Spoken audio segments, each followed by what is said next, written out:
¿Qué tal? ¿Cómo está? Bienvenido a una nueva edición de Entrevistas CNN. Mi nombre es Nicolás Cabargas y el día de hoy tengo el placer de poder conversar con Emiliano Valenzuela, el autor de este libro, 1891, Año de Sangre de la Guerra entre Balmaceda y el Congreso Nacional. Le damos la bienvenida desde ya. Emiliano, ¿qué tal? ¿Cómo estás? ¿Cómo estás? Muchas gracias por invitarme. No, por favor, el placer es todo nuestro y para conversar acerca de este libro que lo pueden ver, quienes nos acompañan en esta edición de Entrevistas CNN, es bastante grande, más de 600 páginas. Preguntarte desde ya cómo fue la investigación y dónde nace el interés para hablar de este año crucial y de este hito tan crucial, ¿no?, que en algún minuto supo dividir de manera tan profunda al país. Mira, generalmente mis libros siempre toman temas que están detrás de la historia. Por ejemplo, yo estoy hablando siempre sobre la violencia, sobre la política y sobre la división que existe eternamente en Chile. Entonces tomo distintos temas para hablar de lo mismo. Y en realidad siempre estoy hablando de temas personales. Por ejemplo, la historia de mi madre, la dictadura, la trato a través de, no sé, lo que pasó en el año 38, por ejemplo, en la historia del Partido Socialista, o, por ejemplo, el tema de lo que se produce a través del poder o alrededor del poder, o de los hombres con poder, o de los presidentes, por ejemplo, hablando del tema de estallido social, Piñera, pandemia 2019, lo tomé o lo conté a través de este libro. O sea, entonces, es un libro que es aparentemente de un tema, pero en realidad es un libro contingente.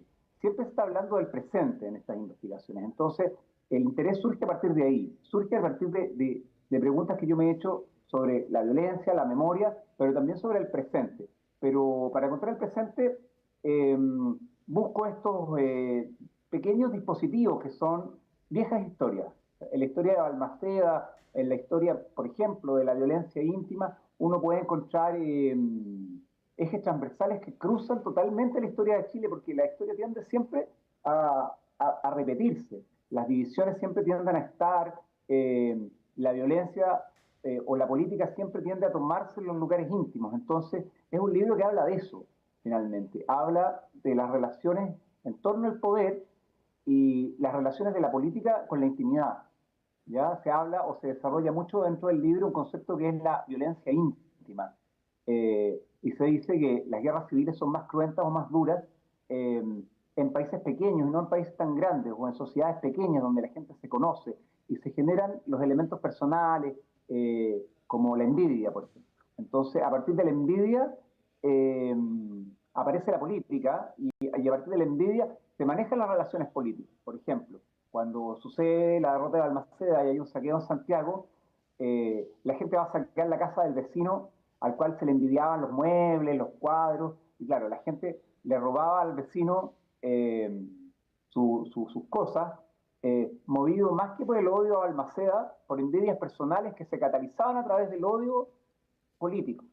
Entonces es un libro que habla bastante de la idiosincrasia nacional en momentos de división y en momentos de crisis. Y es algo que cruza la historia del país, digamos, no solamente en 1891, en 1938, en 1973, incluso ahora mismo cuando se generó una elección presidencial tan dividida, eh, los triunfalismos o los derrotismos se apoderan de los espacios privados, de las oficinas, de los lugares de trabajo, de los lugares de amistad, de las conversaciones. Entonces, se producen siempre esas divisiones.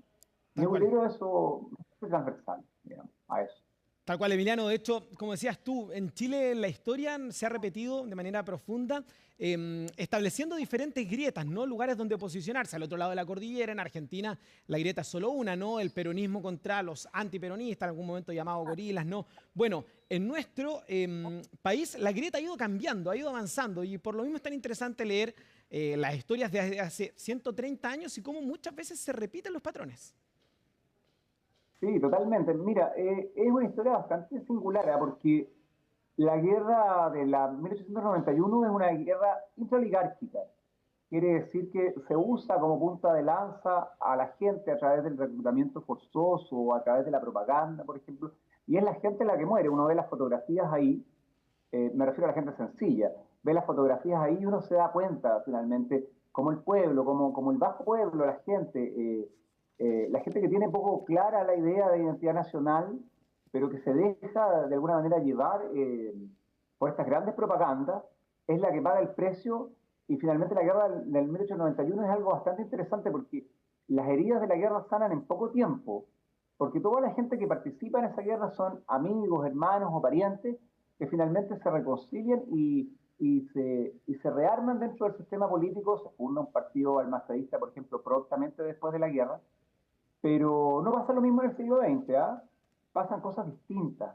Eh, hay heridas políticas que son de clases distintas. Por ejemplo. No sé, yendo a 1973, la gente que es derrotada en 1973, bueno, muchos de los líderes sí siguieron participando, o de los líderes exiliados que volvieron, siguieron participando en la política y se rearmaron, digamos, ya hay una repetición. Pero el grueso de la gente que padeció, digamos, la persecución o la tortura o la desaparición, por ejemplo, no se logra comparar con la herida de 1891. Son heridas mucho más profundas las del siglo XX, porque bueno, la construcción política del siglo XX es bastante más compleja. Se empieza a articular a partir de 1938, cuando surge la izquierda. Entonces hay una representación de las clases populares más potente. Entonces hay un sufrimiento más que no se reconcilia, que no se sana de inmediato. En cambio, en 1891, pese a lo cruento de la guerra, digamos, las clases dirigentes sí se logran reconciliar. Si bien es cierto, la idea de balmacedismo, por ejemplo, y congresismo, fue una idea que duró muchos años, hasta los años 20, no sé, por ejemplo, hasta que llegó Arturo Alessandri. Se hicieron funerales de Estado a los generales muertos en las batallas de Concón y de Plastilla, y se hicieron homenajes a los derrotados. Eh, Eso pasó en el siglo XX, mucho tiempo después y de maneras más dificultosas y más extrañas. Entonces, es bastante interesante analizarlo. ¿Ah? Uno piensa que la historia se repite. Sí, la historia se repite siempre, pero se repite con bemoles bastante distintos, bastante distintos. Muy interesante el análisis que hace Emiliano acerca de los paralelismos, ¿no? En nuestra historia, y estos tan puntuales, ¿verdad? La grieta se ha dado en algunos minutos. En este libro se cuenta en particular la de los balmacedistas ante los congresistas. Quiero preguntarte acerca de uno de los grandes mitos, o el gran mito que se genera a partir de este año, de esta guerra civil, que es el de Balmaceda, un mito que se genera incluso en el minuto con este presidente del pueblo, el pueblo que sale a la calle, y luego incluso un mito que ha ido cambiando con el tiempo, que incluso lo podemos ver en los homenajes el día de hoy, pleno 2026, en las calles. Hace un tiempo se inauguró en la Plaza Italia, se volvió a instalar la figura del general Baquedano, y el presidente Gabriel Boric lo nombró, nombra a Balmaceda, nombra a Gabriela Mistral, sigue firme, sigue cambiando, sigue siendo utilizado el mito del presidente Balmaceda, ¿no? Sí, mira, pasan cosas muy distintas con esas tres figuras, por ejemplo. ¿Ah? Baquedano es una figura que participa dentro de la lógica de la guerra civil como un potencial director del ejército congresista. Y hay varias teorías que dicen que, bueno, que Baquedano no le dio la capacidad mental para enfrentar el conflicto. Y muchas de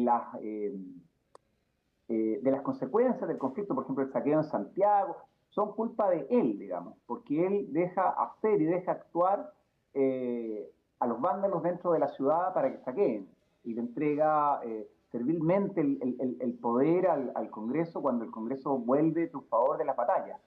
Eh, y la figura de Gabriela Mistral y la figura de Balmaceda son figuras bastante distintas a la del general Baquedano. ¿Eh? El general Baquedano, y es interesante analizar la cultura del general Baquedano, porque si bien está el general Baquedano en lo alto, alrededor del general habían dos figuras más, ¿no? Era la gloria y el hombre común, el hombre del pueblo, el que muere. Y muchos de los soldados mueren, bueno, por las malas estrategias del general Baquedano, digamos que es algo de lo que se sabe o que se habla muy poco, ¿no? La famosa marcha a la chilena, que era un baño de sangre, digamos. Entonces, el general Baquedano es más bien una mitificación que fue tomada por el mundo nacionalista, por el mundo militar, por el mundo posteriormente adorado mucho por la derecha chilena, digamos.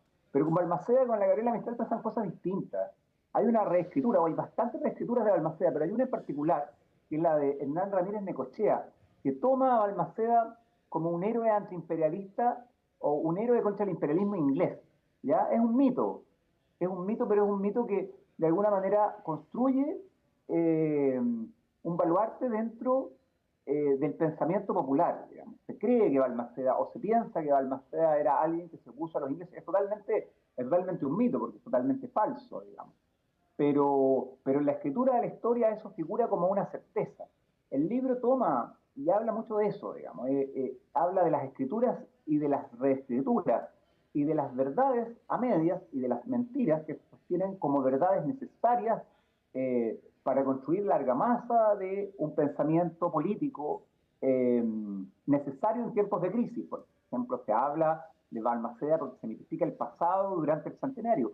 Se habla de Balmaceda porque se mitifica el pasado como con un hito o héroe antiimperialista, y Allende lo toma y se compara en alguna entrevista o en algún minuto con Balmaceda, y después de la muerte de Allende, por ejemplo, se hace una homologación entre la figura de Allende y la figura de Balmaceda como héroes que murieron luchando contra, en este caso, el imperialismo inglés y el imperialismo norteamericano en el otro, digamos. Pero hay diferencias entre un Baquedano, digamos, para mí una figura bastante negativa, y un Balmaceda que es honrosamente recordado, y una Gabriela Mistral, bueno, que es parte de nuestro espíritu, digamos, de chileno, y que toca lo más profundo, que es la poesía más sencilla, digamos. O sea, uno piensa en Gabriela Mistral, que surge con estos sonetos de la muerte en los Juegos Florales del año 15, donde existen poetas que son la savia de lo que iba a ser el siglo XX, de la cultura de la clase media, del intelectual comprometido, del poeta que de alguna manera representa profundamente los anhelos nacionales. Y eso también lo consigue Balmaceda. Entonces, yo creo que Baquedano queda muy fuera de eso, no así las figuras que lo rodean, ¿eh? No así el hombre que es derrotado en la guerra del Pacífico, ¿no? Esta guerra que supuestamente fuimos vencedores, pero de alguna manera perdimos y seguimos perdiendo, también en la guerra del 91. Todos estos soldados, digamos, son derrotados y claro, el ejército es borrado de las pensiones, borrado existe un ejército que se prusianiza, entonces existe un falso ejército, y después este ejército se reincorpora, que son el ejército legítimo. Se produce esta dicotomía entre dos fuerzas, entre perdedores, que son los legítimos, y derrotados, que son los advenedizos, ¿no? Los falsos, el ejército traidor. Entonces, es bastante interesante analizarlo, pero yo creo que hay poca cultura de los monumentos en Chile, digamos. La gente sabe poco qué es lo que representa, por ejemplo, o lo que representaban las figuras que estaban en la estatua de Baquedano, y está el Balmaceda atrás de Samuel Román. Además, es la figura de un presidente más grande hecha en Chile, digamos. Ningún presidente tiene una escultura más grande que la de Balmaceda, de Samuel Román, ahí en la Plaza Italia. Tal cual, Emiliano, se nos hizo muy corto el tiempo para conversar contigo, es realmente un placer, la invitación queda hecha, te esperamos acá en nuestros estudios en Machaza para dialogar más acerca de la historia en particular y conocer no solamente acerca de este trabajo tuyo, sino de los anteriores que también son muy, muy interesantes. Muchas gracias por este diálogo con Entrevistas CNN. Sí, muchas gracias por invitarme, y les recomiendo el libro. Están 700 páginas de mucha batalla y de muchas historias así interesantes que van a conmover, digamos, y van a sorprender muchísimo. Así que nada, eso, los saludo. Un abrazo, Emiliano. Que estés bien, éxito. Bueno, no solamente 600 páginas, también un trabajo de archivo de fotografía muy, muy interesante. La invitación está hecha. Que esté muy bien, nos vemos. Chao, chao.